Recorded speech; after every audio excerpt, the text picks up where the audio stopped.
Salve, minha rapaziada, muito boa tarde, cara. Todo mundo feliz, sorridente, de bom humor no trabalho, na escola, na faculdade. Que isso, cara, que coisa maravilhosa.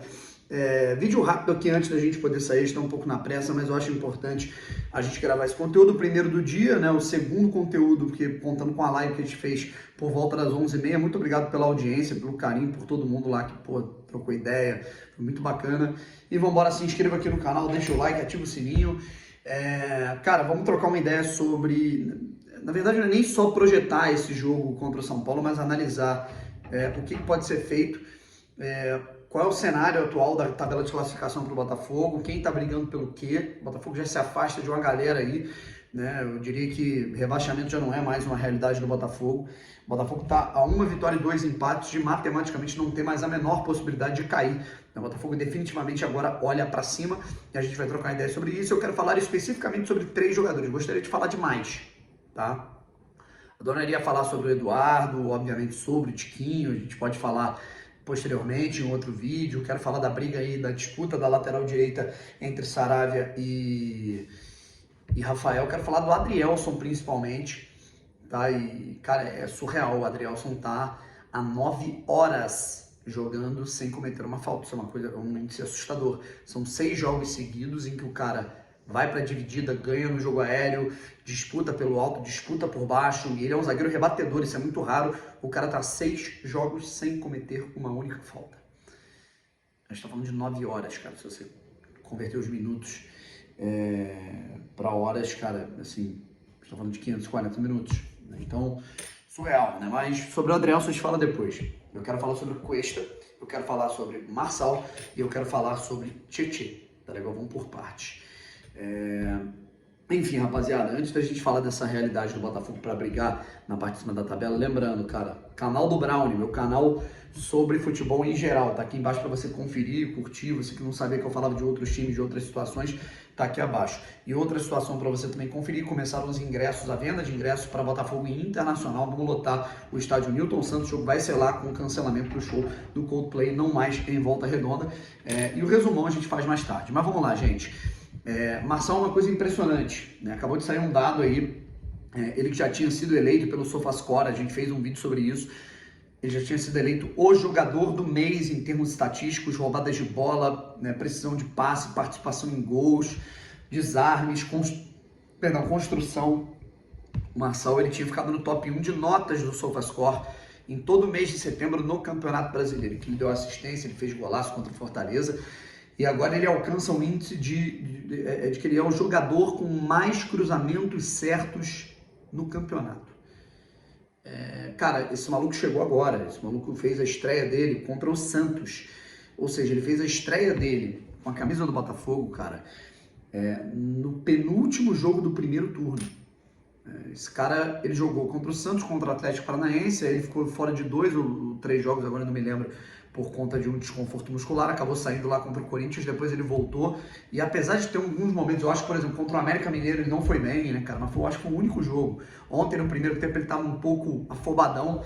Mas é impressionante, cara, a qualidade da saída de bola com ele, a forma como ele auxilia os companheiros no jogo apoiado, a forma que ele cruza com convicção e com muita qualidade.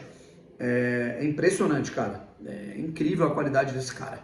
E a gente foi muito bem. Lembrando que eles contratou um jogador que atuava na Premier League, que disputava a posição na lateral esquerda de um time que joga a primeira divisão do melhor campeonato do mundo, do campeonato com o maior número de investimento assim, em transferências no mundo.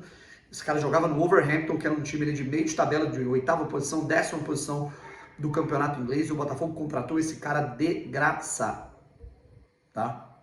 Esse cara veio sem custos pro Botafogo. Isso é importante lembrar. Esse é o trabalho do scouting. O scouting não é o cara que vai pegar Rames Rodrigues, né, indicar Rames Rodrigues e falar que dá 5 milhões de reais de luvas para ele, para o empresário. Isso é muito fácil fazer. Eu acho que você, qualquer pessoa faz.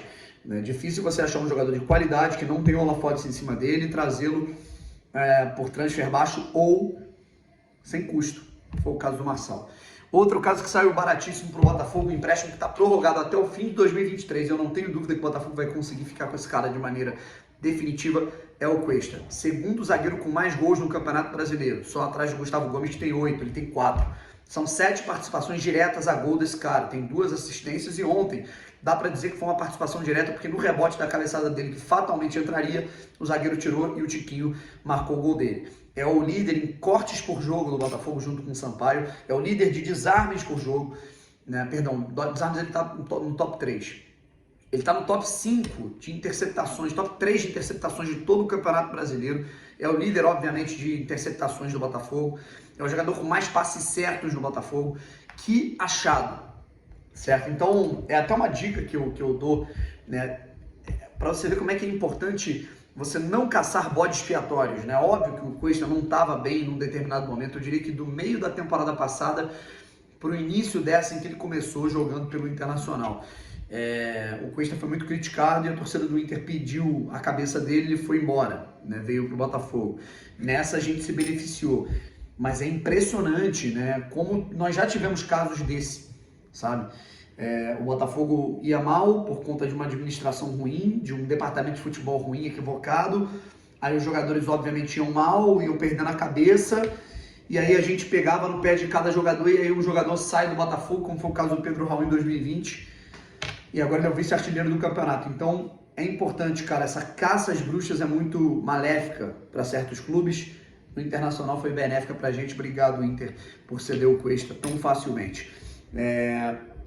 E aí, continuando, Tietê, cara, não tem como não falar do Tietê. O campeonato que ele tá fazendo é uma coisa incrível. Ele que chegou a ficar num momento assim, ele, talvez tão encostado quanto o Patrick de Paula. Reserva, não entrava, não era relacionado, daqui a pouco ficava no banco de novo.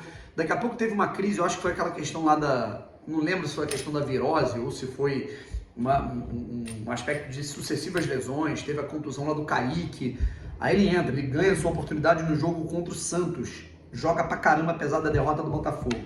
Aí ele entra em campo contra o Atlético Paranaense, joga muito. Contra o Corinthians jogou muito bem também. E aí, desde esse jogo contra o Santos, cara, o Tietê vem jogando fino.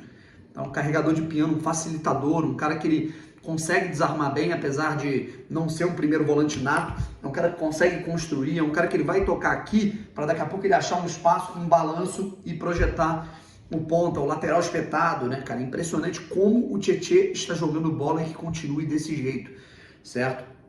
Um jogador que a gente chegou com muita expectativa, não se adaptou legal no começo, não estava bem e agora tá jogando fino. E, cara, assim, a projeção da tabela é a seguinte, rapaziada. Eu vejo hoje, nesse atual cenário, claro que isso pode mudar, é uma turma da parte de baixo da tabela que tá, assim, muito embolada. A gente tá falando aí de Botafogo, São Paulo, Fortaleza, Bragantino, Santos. É uma galera, assim, uns 5, 6 times que, assim, 3, 4 pontos separam um do outro. E aí, em 2 rodadas, tudo pode mudar. Um time que está em 10º pode ir para 14º. Um time que está em 14º pode ir para 9º. Então, a gente não pode prever nada. Mas se eu tiver que analisar desempenho, projeção e cenário hoje, eu diria que tem 4 times disputando a sua 8ª colocação com a forma que o Galo disparou 2 vitórias seguidas e agora está com 46 pontos. O América Mineiro, que está na 8ª posição, o Botafogo, o São Paulo e o Fortaleza correndo por fora. Fortaleza, se eu não me engano, me corrija se eu estiver errado, está com 38 pontos. 4 a menos que o América Mineiro. Botafogo e São Paulo tem 40. 2 a menos que o América. São Paulo venceu o América ontem. E no domingo teremos Botafogo e São Paulo num confronto direto para ver quem vai caçar o coelho, né? E eu diria que a probabilidade do América perder no fim do ano é grande, cara. É grande porque no fim do ano, no final de semana é grande. Porque a gente vai ter um Fluminense jogando com o América, o time do América é ajeitadinho, mas o Fluminense vem de 2 derrotas e vai querer compensar. Então o América perdendo, o Botafogo ganhando do São Paulo, cara, a gente vê os 2 concorrentes perdendo. Obviamente tem que dar uma secadinha no Fortaleza também e já deslancha. Claro que a gente não tem que prestar atenção nos outros, mas a gente tem que prestar atenção em fazer o serviço contra o São Paulo. Por exemplo, eu não tenho dúvida, cara, que se esse time todo, se esse elenco atual, embora tenha limitações, a gente não tem o Marçal, sofre, a gente não tem o Cuesta, sofre. Mas se não fosse, assim, a gente trocar o pneu do carro andando e se esse elenco tivesse junto desde a primeira rodada, talvez a gente estivesse em 6º lugar, me arrisco a dizer. Mas agora, o que acontece contra o São Paulo, a gente não vai estar pegando, obviamente, um time do nível do Palmeiras, do Flamengo, do próprio Galo, que está mal no campeonato, dadas as devidas proporções, mas o Botafogo ele precisa de uma coisa: atenção, equilíbrio. Eu acho que é isso que falta. O Botafogo fez 1-0, controlava bem o jogo, e aí numa mão completamente boba do Gabriel Pires, o Botafogo vai lá e cede o empate. Numa paçocada, o Palmeiras faz 3-1 no momento que o Botafogo podia até ter empatado. Contra o Avaí, Júnior Santos comete um pênalti, que na minha opinião não foi, mas de qualquer maneira é bobo o cara se apoiar tanto assim no carrinho.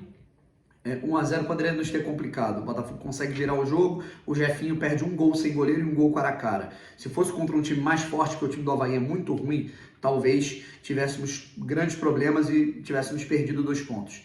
Ou seja, contra o São Paulo não pode cometer pênalti bobo. Apesar do São Paulo ser um time não tão forte quanto um Palmeiras, o São Paulo é um grande clube como o Botafogo. Então, contra adversários grandes, o Botafogo ele não pode se dá o luxo de entregar uma bola na intermediária para um time que tem Patrick, Caleri e Luciano no ataque. O Botafogo não pode se dar o luxo de cometer um pênalti bobo, porque a gente sabe que a arbitragem não faz vista grossa com o Botafogo. O Botafogo não pode se dar o luxo de perder gols sem goleiro, certo? É isso, tá? E aí, para essa partida contra o São Paulo, eu acredito que o único desfalque seja o Jefinho, que tomou o 3º cartão amarelo, deve ir o Vitor Sá, vamos ver como é que ele vai ajeitar o time, enfim. Nessa projeção a gente pode fazer amanhã de como o Botafogo pode ser escalado para essa partida contra o São Paulo, já que a gente já tem a relação. Valeu? Um abraço, rapaziada, tamo junto, fui!